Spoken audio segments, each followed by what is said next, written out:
أما بعد فأعوذ بالله من الشيطان الرجيم. بسم الله الرحمن الرحيم. رب هب لي من الصالحين فبشرناه بغلام حليم. فلما بلغ معه السعي قال يا بني إني أرى في المنام أني أذبحك فانظر ماذا ترى. قال يا أبت افعل ما تؤمر ستجدني إن شاء الله من الصابرين.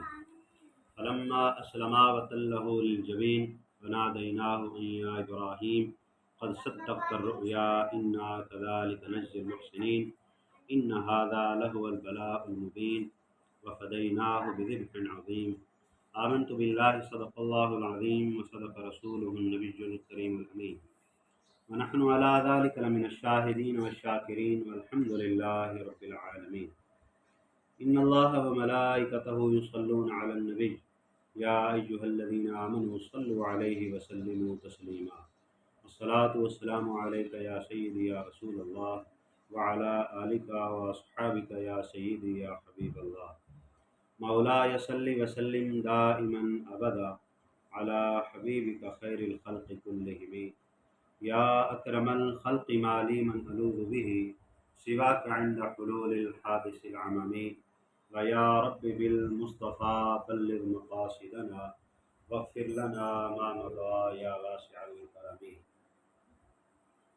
اللہ جل جلالہ وعم نوالہ واتم برہانہ وعظم شانہ، مالک کائنات، خالق کائنات، رب لم یزل کی لا حد و بے انتہا حمد و ثناء، اور حضور سرور کائنات، فخر موجودات، سید الانبیاء والرسل، جناب احمد مجتبیٰ محمد مصطفیٰ صلی اللہ تعالی علیہ وسلم کے دربار گوہربار میں کروڑہا درود و سلام کے تحفے نذرانے عرض کرنے کے بعد، معزز سامعین و ناظرین، السلام علیکم ورحمۃ اللہ وبرکاتہ۔ قربانی کے ایام چل رہے ہیں۔ فلسفہ قربانی کیا ہے؟ یہ جانوروں کا ذبح کرنا، خون بہانا، اس کا پس منظر کیا ہے، اور ہمارے لیے اس میں اجر و ثواب کتنا ہے؟ اس بات کو بیان کرنے سے پہلے قربانی کا پس منظر بیان کیا جاتا ہے۔ یہ حضرت ابراہیم علیہ السلام کی سنت ہے۔ حضرت ابراہیم علیہ السلام کوئی تعارف کے محتاج نہیں، یہ وہ ہستی ہیں کہ جن کے بارے میں اللہ نے فرمایا کہ واتخذ اللہ ابراہیم خلیلا، کہ اللہ رب العزت نے ابراہیم علیہ السلام کو اپنا گہرا دوست بنایا۔ حضرت ابراہیم علیہ السلام کو اللہ رب العزت نے کئی آزمائشوں سے گزارنے کے بعد اپنا خلیل بنایا، اپنا گہرا دوست بنایا۔ وہ آزمائشیں کثیر تعداد میں ہیں، ان میں سے صرف ایک کو بیان کیا جائے گا قربانی کے حوالے سے۔ وہ یہ ہے کہ حضرت ابراہیم علیہ السلام کو اللہ رب العزت نے پہلے اولاد کی نعمت سے محروم رکھا۔ 86 سال کی عمر تک آپ کو اللہ رب العزت نے اولاد کی نعمت سے محروم رکھا۔ پھر جب آپ کی عمر 86 سال ہوئی اور آپ نے دوسری شادی بھی کر لی حضرت ہاجرہ سلام اللہ علیہا سے، تو اب اللہ رب العزت کی بارگاہ میں دعا کی کہ رب ہب لی من الصالحین، کہ اے میرے رب مجھے صالح بیٹا عطا فرما۔ تو اللہ رب العزت کی طرف سے یہ پیغام آیا کہ فبشرناہ بغلام حلیم، کہ ہم نے حضرت ابراہیم علیہ السلام کو ایک بردبار لڑکے کی بشارت عطا فرمائی۔ حضرت سارہ آپ کی پہلی بیوی ہیں، ان سے اللہ رب العزت نے آپ کو اولاد نہیں دی۔ دوسری بیوی حضرت ہاجرہ سے اللہ رب العزت نے ایک بیٹا عطا فرمایا، حضرت اسماعیل علیہ السلام۔ اب جس شخص کو بڑھاپے کی عمر میں یا اتنا انتظار کے بعد اللہ رب العزت اولاد سے نوازے تو اس کی محبت کا انداز اولاد سے کچھ اور ہوتا ہے۔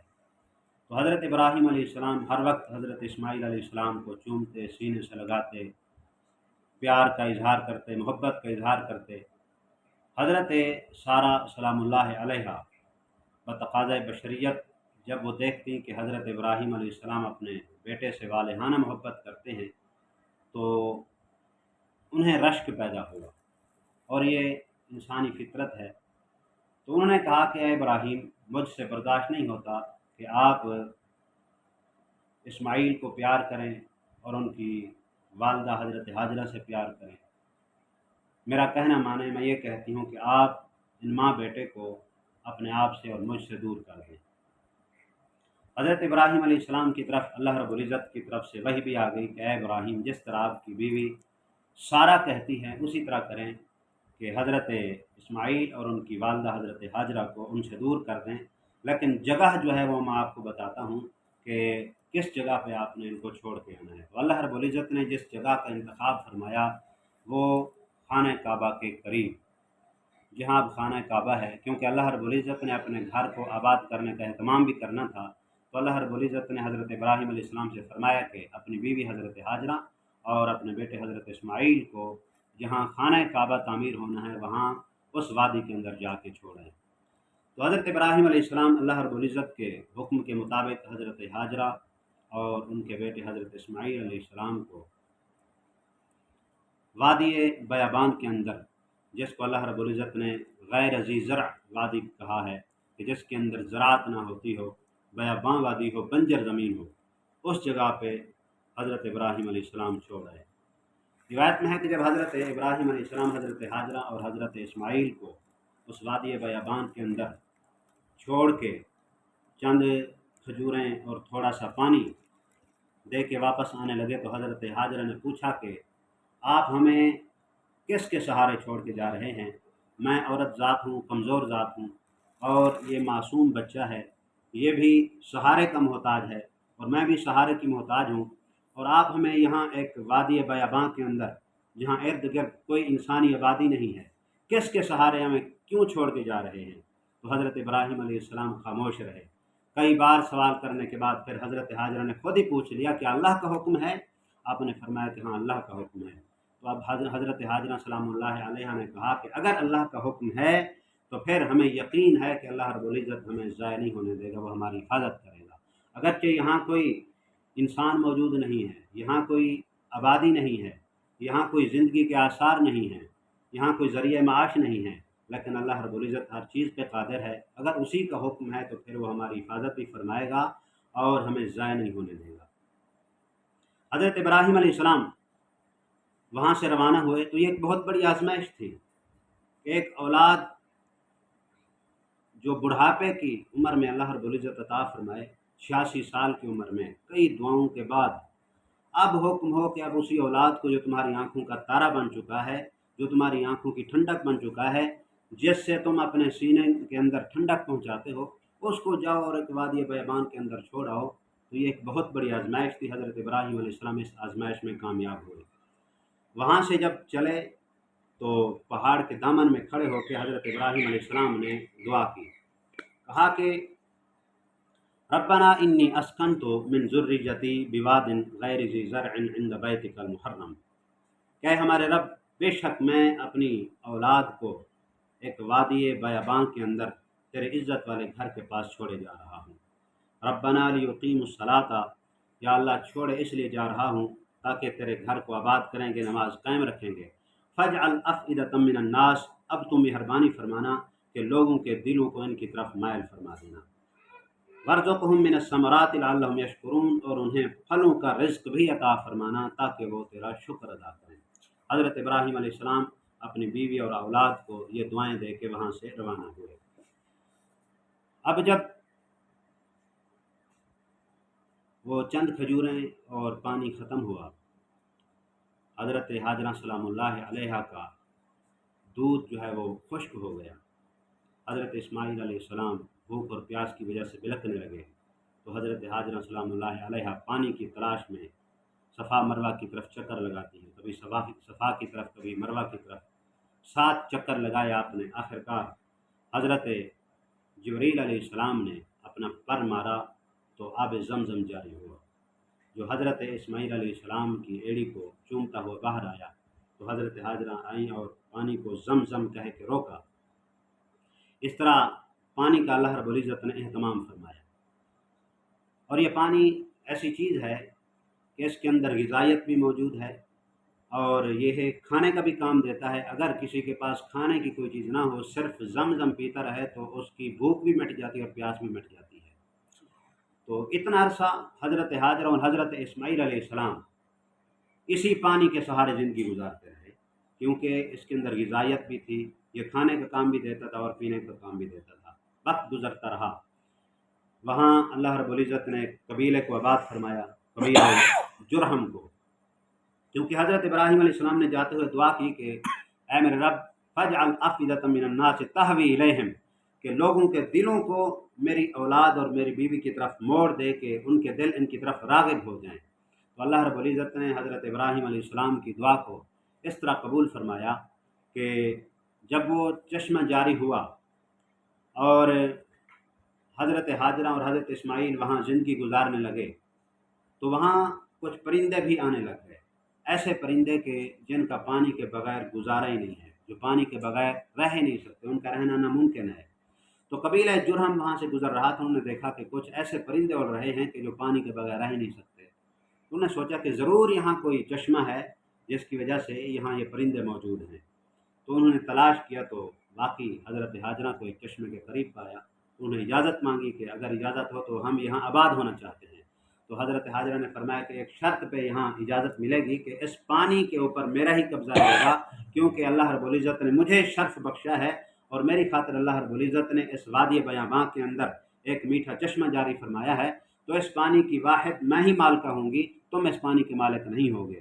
تو قبیلہ جرہم نے یہ شرط قبول کی اور وہاں آباد ہو گئے۔ اس طرح اللہ رب العزت نے حضرت ابراہیم علیہ السلام کی پہلی دعا کو شرف قبولیت عطا فرمائی کہ لوگوں کے دلوں کو حضرت ہاجرہ اور حضرت اسماعیل کی طرف پھیر دیا، اور دوسری دعا کی کہ وارزقھم من الثمرات، کہ یا اللہ میری اولاد کو اور میری بیوی کو پھلوں کا رزق عطا فرمانا۔ حالانکہ حضرت ابراہیم علیہ السلام کو بھی پتہ ہے کہ وہ وادی بیاباں ہے جہاں کوئی چیز بھی آباد نہیں ہے، اس کے باوجود بھی یہ دعا کی۔ انہیں پتہ تھا کہ اللہ رب العزت ہر چیز پہ قادر ہے، اگرچہ یہاں پھلوں کے اگنے کے کوئی آثار نہیں ہیں، وادی بیاباں ہے، بنجر زمین ہے، لیکن اللہ رب العزت چاہے تو بنجر زمین کو بھی زرخیز زمین بنا سکتا ہے، یا جو انداز بھی اپنائے اللہ تعالیٰ یہاں ان کو پھل عطا فرما سکتا ہے۔ تو روایت میں ہے کہ اللہ رب العزت نے حضرت ابراہیم علیہ السلام کی اس دوسری دعا کہ میری اولاد کو پھلوں کا رزق عطا فرمانا اس طرح قبول فرمائی کہ یہ جو طائف ہے یہ ایک زرخیز علاقہ ہے۔ حضرت ابراہیم علیہ السلام کی دعا سے پہلے یہ علاقہ بھی بنجر زمین تھی، غیر آباد زمین تھی۔ جب حضرت ابراہیم علیہ السلام نے دعا کی تو اللہ رب العزت نے حضرت ابراہیم علیہ السلام کی دعا کو قبول فرمایا اور یمن سے ایک زرخیز خطے کو اٹھوایا اور اس طائف والی جگہ کے اوپر رکھ دیا۔ طائف اس لیے کہا جاتا ہے، طائف کا مطلب ہوتا ہے چکر لگانے والی، کیونکہ اس خطہ کو پہلے خانہ کعبہ کے چکر لگوائے گئے، پھر طائف والی جگہ کے اوپر رکھ دیا تاکہ میرے ابراہیم کی دعا قبول ہو اور مکہ کے اندر رہنے والے لوگوں کو پھل میسر آ سکیں۔ اس طرح اللہ رب العزت نے حضرت ابراہیم علیہ السلام کی دوسری دعا کو بھی قبول فرمایا۔ وقت گزرتا رہا، حضرت اسماعیل علیہ السلام جوانی کی عمر کو پہنچ گئے۔ اللہ فرماتا ہے کہ فلما بلغ معه السعی، کہ جب حضرت اسماعیل علیہ السلام چلنے پھرنے لگے، جوانی کی عمر کو پہنچے، 13 سال کی عمر میں ہوئے، تو اب ایک دوسری آزمائش شروع ہو گئی۔ ایک روایت میں یہ ہے کہ حضرت ابراہیم علیہ السلام کو جب حضرت جبریل امین نے آ کے یہ خوشخبری دی کہ اللہ رب العزت آپ کو ایک حلم والے، بردبار، فرما بردار، عقل مند لڑکے کی خوشخبری عطا فرماتا ہے، تو حضرت ابراہیم علیہ السلام خوشی میں یہ کہہ بیٹھے کہ اگر ایسا ہے کہ اللہ رب العزت مجھے اس عمر میں ایک حلم والا، عقل مند، فرما بردار، باادب لڑکا عطا فرما رہا ہے، اگر اللہ رب العزت اتنا میرے اوپر کرم فرما رہا ہے تو پھر میری بھی یہ منت ہے کہ میں اس بیٹے کو اللہ کی راہ میں قربان کر دوں گا۔ یہ کہہ بیٹھے، وقت گزرتا رہا، جب حضرت اسماعیل علیہ السلام کی عمر 13 سال کی ہوئی تو حضرت ابراہیم علیہ السلام نے خواب دیکھا۔ 8 ذی الحجہ کی رات تھی، یوم ترویہ اس کو کہتے ہیں، ترویہ کا مطلب ہوتا ہے سوچ و بچار کا دن۔ حضرت ابراہیم علیہ السلام نے ایک خواب دیکھا، آپ کو کہا گیا کہ اپنے بیٹے کو ذبح کریں، اسماعیل علیہ السلام کو۔ حضرت ابراہیم علیہ السلام 8ویں کے دن سوچتے رہے کہ یہ خواب اللہ رب العزت کی طرف سے ہے یا غیر اللہ کی طرف سے ہے، یہ خواب سچا ہے یا جھوٹا ہے، کیا میں اس کے اوپر عمل کروں یا نہ کروں۔ سوچتے رہے 8ویں کے دن، اس لیے اس کو یوم ترویہ یعنی سوچ و بچار کا دن کہا جاتا ہے۔ پھر 9ویں کی رات آئی،